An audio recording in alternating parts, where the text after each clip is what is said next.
8 de la mañana con 38 minutos, recibimos al ingeniero José Villavicencio Cañar. Él es presidente de turno del Frente Unitario de Trabajadores, pero también es presidente de la Unión General de Trabajadores del Ecuador, organización inscrita para la campaña de la consulta y referéndum 2024. Se inscribieron no en las preguntas de IE. Buenos días, bienvenido a Radio Morena. Buenos días, un gusto poderles saludar a nombre de nuestra central sindical UGT en calidad de presidente de turno del FUD. Un saludo para cada uno de ustedes y para toda su audiencia. Bueno, preguntarle al dirigente laboral José Villavicencio Cañar, preguntarle cómo se sienten después que tuvieron ustedes una muy buena dirección en el tema de canalizar toda la información para que el pueblo ecuatoriano se entere y de esa manera defenderse del trabajo por horas y también defenderse de esas llamadas, de esos juicios internacionales que le iban a cobrar al Ecuador 57.000 millones de dólares. ¿Cómo se siente ustedes como central sindical y como FUD y como UCGTE frente a este espaldarazo que el pueblo ecuatoriano se autodefendió? Primero queremos nosotros reconocer y agradecer a las organizaciones sindicales, sociales, al pueblo ecuatoriano, porque este triunfo de las dos preguntas de la D y la E es gracias a ellos, desde el Carchi al Macará, que pudimos discutir, debatir y sobre todo decirles la verdad, decirles que se iban a ser afectados los derechos y que iban a seguir saqueando al pueblo ecuatoriano. Y eso obviamente fue muy comprendido por el pueblo ecuatoriano y tenemos los resultados que aspirábamos tener luego de un gran trabajo. Agradecer también a los distintos medios de comunicación que nos han abierto las puertas para dar a conocer nuestras propuestas y el por qué nos oponemos o nos opusimos en estas dos preguntas. Y entonces, en resumen, yo diría que el pueblo ecuatoriano le dijo sí a la vida, sí a la seguridad, no al saqueo, no a la esclavitud moderna y a la explotación laboral. El eje de la seguridad, que todos los ciudadanos ecuatorianos iban a votar a favor de eso, el eje de los contratos por horas y el eje de las demandas internacionales, estos juicios temerosos de ir a otros tribunales en el exterior. Uno ganó el pueblo ecuatoriano, dos ganaron el pueblo ecuatoriano. ¿Cuántos perdió? Ganó el pueblo ecuatoriano. Más allá que nos han dicho de que nos han metido una goleada de 9-2, y les vamos a responder en términos deportivos, mi estimado doctor. Nos ganaron 9-2, pero quien se quedó con el campeonato y el trofeo fue el pueblo ecuatoriano, porque el trofeo o la cerecita del pastel estaba en las dos preguntas, el laudo arbitral y el tema del contrato por horas. Entonces, como el gobierno dice que nos ha metido una goleada, le decimos ganó el pueblo porque le dijo sí a la vida, sí a la seguridad, y el campeonato del trofeo que hoy están respirando por la herida, porque el gobierno sí ha sido afectado en estas dos preguntas, Partido Social Cristiano, Construye y otros partidos que apoyaron estas preguntas, obviamente han sido derrotados. Entonces el trofeo, el campeonato de estas dos preguntas las tiene el pueblo ecuatoriano, las tienen las organizaciones sociales y los trabajadores que obviamente trabajamos en territorio para decirle no. Muy bien. 8:42 minutos, 8:42. ¿Quién fue el ganador y quién fue el perdedor? Dijeron muchos, pero hoy Diario Expreso saca en una de sus páginas Daniel Noboa, el presidente de la República, 9, y a Rafael Correa, 2. ¿Ustedes están de acuerdo con esto? ¿Qué es lo que está pasando? Porque quienes se inscribieron, quienes no se inscribieron, pero además quienes hicieron campaña y quienes no. Es cierto que son actores políticos, pero ¿qué exactamente es lo que ocurre según la versión de ustedes, ingeniero José Villavicencio? Hay algunos medios de comunicación respetando que odian tanto a las personas, pero que les encanta nombrarles y darle protagonismo. Y entonces nosotros en el discurso y en la práctica, porque esto es así, nos escribimos y obviamente nos escribimos en la pregunta D y E. yo creo que también son perdedores los que se escribieron en el tema de todo sí y todo no.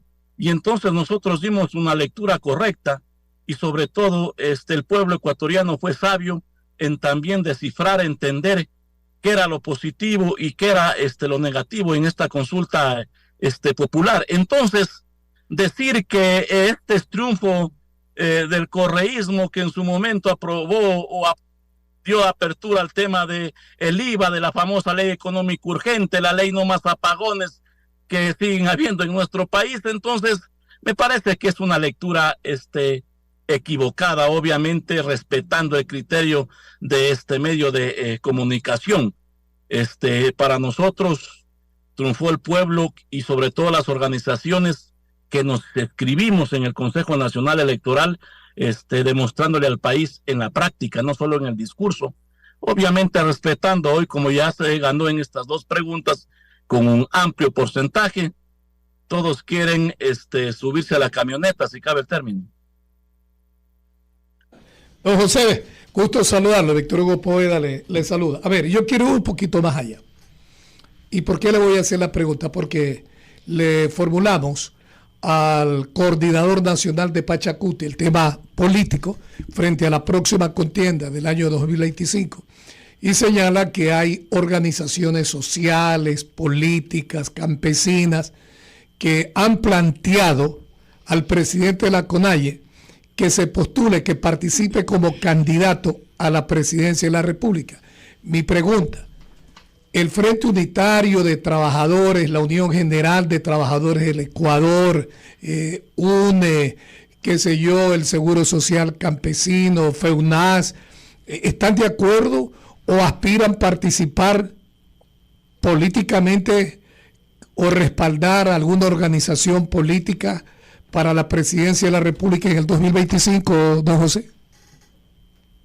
Dos elementos importantes. Con el mismo entusiasmo que hicimos la campaña y que hemos recibido respaldo del pueblo ecuatoriano en la consulta, nos preparamos inmediatamente para lo que será el gran 1 de mayo, miércoles 1 de mayo, donde conmemoramos los 138 años de la masacre de Chicago, y entonces nuestra segunda tarea inmediatamente es para una gran movilización, una gran jornada en el Día Internacional de la Persona Trabajadora para el próximo miércoles en todo el país. Tercero, obviamente, los trabajadores, nuestra central sindical en el consejo realizado en el mes de noviembre del 2023, discutió también la posibilidad de prepararnos para enfrentar esta lucha política como es el proceso electoral del 2025.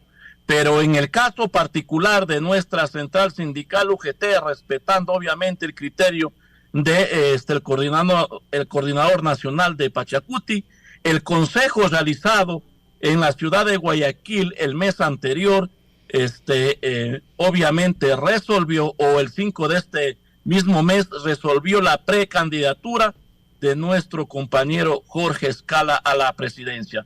Y obviamente en eso estamos trabajando, estamos discutiendo, y ya más adelante se verá si es que hay la posibilidad con las distintas organizaciones, con los movimientos y partidos políticos de izquierda que hemos estado junto a los trabajadores, a los maestros, a los campesinos, amas de casa, obviamente ir construyendo una alternativa distinta, diferente para el pueblo ecuatoriano en el 25, perdón. Ya, 8:47 minutos. Los resultados extraoficiales de esta consulta popular que se efectuó el domingo 21 fortalece el criterio de las organizaciones sociales que estaban de capa caída afectados, ya saben por quién. Estos resultados los fortalecen para seguir sumando, defendiendo los derechos de los trabajadores. ¿Buscarán nuevas alternativas a la ley laboral en la Asamblea Nacional? Pregunto.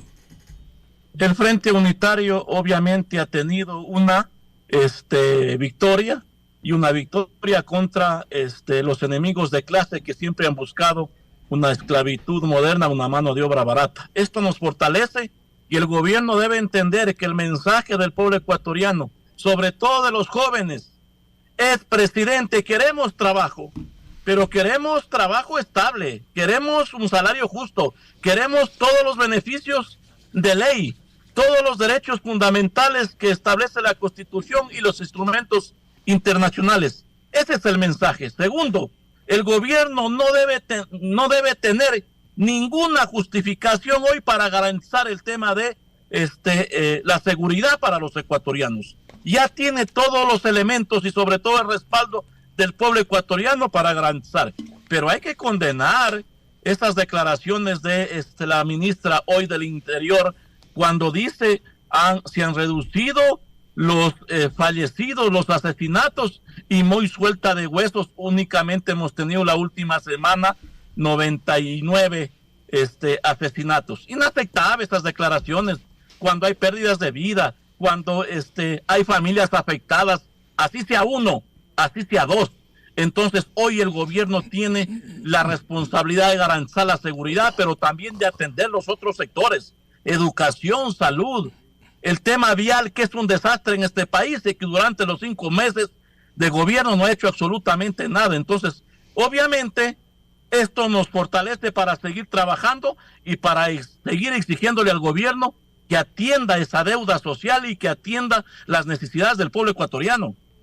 Está bien, sí, 8:49, don José, pero he observado a través del tiempo que las organizaciones sociales critican al gobernante de turno, pero ¿hasta dónde la responsabilidad también? Porque nunca he visto que levanten la voz contra otra función del Estado fundamental, primordial, que es la justicia.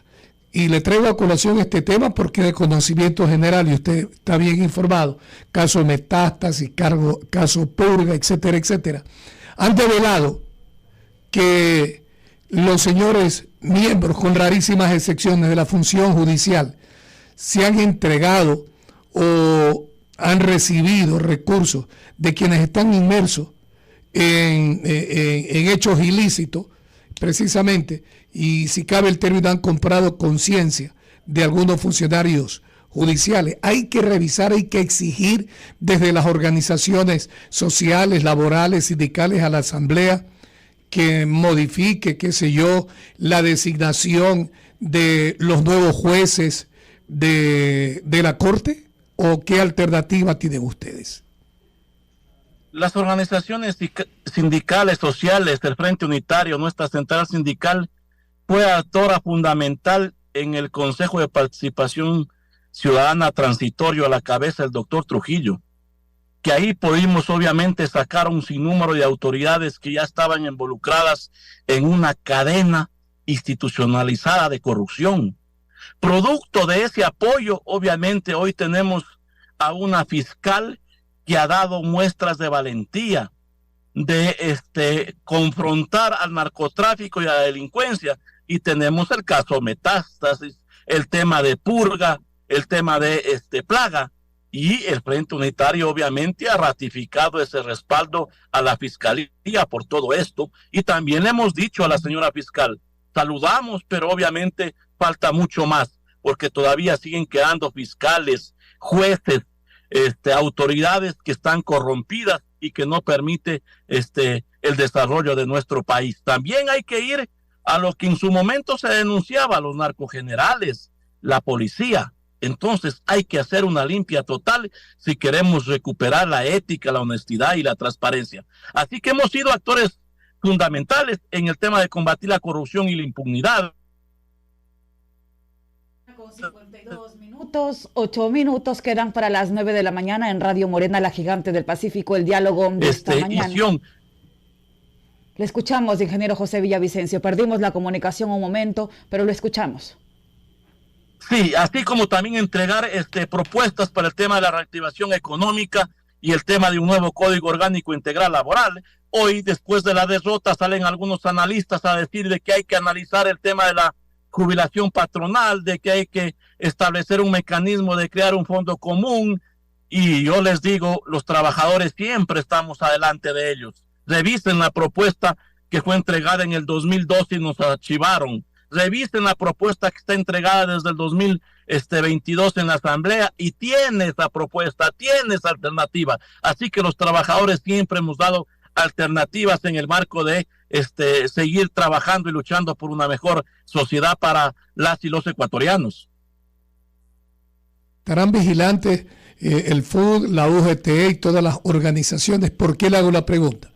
Porque el ministro de Economía sostuvo reuniones con la directora del Fondo Monetario Internacional y la señora ha manifestado públicamente de que los resultados de esta consulta popular le benefician al gobierno del señor Noboa para que haya la apertura y entreguen otro préstamo y por supuesto endeudarnos al Estado ecuatoriano. ¿Podrían venir nuevas medidas por disposición del Fondo Monetario que afectaría a la clase trabajadora? Hay que estar vigilantes porque no nos olvidemos, ecuatorianos, de que parte del contrato por horas, el retorno al contrato a plazo fijo, el tema del IES, el tema del IVA y otros elementos más han sido las imposiciones del Fondo Monetario Internacional que se suscribieron en Davos con el expresidente Moreno. Y entonces también están respirando por la herida los fondos monetaristas, las multilaterales, por no haber obtenido el resultado en estas dos preguntas, que vuelvo y repito, era el trofeo de la consulta. Y entonces, obviamente, hay que estar vigilantes, porque el mismo fondo nos dice, no va a haber un desarrollo económico más allá del 0,9% más menos en el tema del crecimiento económico en nuestro país. Pero yo estoy aquí para salvarles, entre comillas, y prestarles recursos. ¿Pero a cambio de qué? A eso tiene que estar vigilante los ecuatorianos, porque el fondo no es otra cosa que sinónimos de un chuquero que siempre ha buscado beneficiarse, entregando recursos a los países, pero obviamente perjudicando al pueblo ecuatoriano, que al final del día es quien tiene que pagar esas consecuencias. Así que hay que estar vigilantes lo que pueda pasar más adelante. 8 de la mañana con 55 minutos. Finalmente, el presidente de la República, pocos días antes de la elección como tal de la consulta, el día de las votaciones, decía que hay un sabotaje a propósito de la crisis energética en el país, los apagones que vivió el Ecuador exactamente una semana antes. La pregunta es, ¿fue sabotaje? ¿Fue coincidencia? ¿Fue mala suerte del gobierno? Pero lo cierto es que los apagones se dieron y persisten en el Ecuador. ¿Cuál es el mensaje de los trabajadores al respecto? El presidente Daniel Noboa se dispara en su propio pie con esas declaraciones. ¿Sabotaje de qué? ¿Quién puso a la ministra de Electricidad? ¿El pueblo o él? ¿Quién pone a las autoridades en los ministerios? Obviamente son los gobernantes. Inaceptable que digan que le han hecho sabotaje y que en horas obviamente han desaparecido el agua que genera la electricidad. ¿Cómo la sacaron? No sé si con baldes, con arte de magia, o no sé con qué la sacaron, porque entre ellos mismos se contradicen, después dicen que no han tenido compuertas, etcétera, etcétera. Entonces, obviamente le mintieron al país, eso el gobierno tiene que aceptar. El 10 de enero le dijo al país que agradecía a los partidos políticos, a las bancadas que apoyaron el tema de la ley de electricidad y que con esto se garantizaba que no existan no más apagones. Por Dios, le mintieron, porque este problema viene desde años atrás, ya ocurrió con el expresidente Lazo, y obviamente cuando no se atiende, no se da mantenimiento, no se toma resoluciones de prevención, pasa lo que pasa. Y claro, es facilito cuando se tiene incapacidad culpar al resto y decir que le han hecho sabotaje. Inaceptable. Lo que hacen es mentir y tratar de engañar al pueblo ecuatoriano. Gracias al ingeniero José Villavicencio, presidente encargado del Frente Unitario de Trabajadores y presidente nacional de la Unión General de Trabajadores del Ecuador. Muy amable. Gracias, buenos días, un abrazo a la distancia.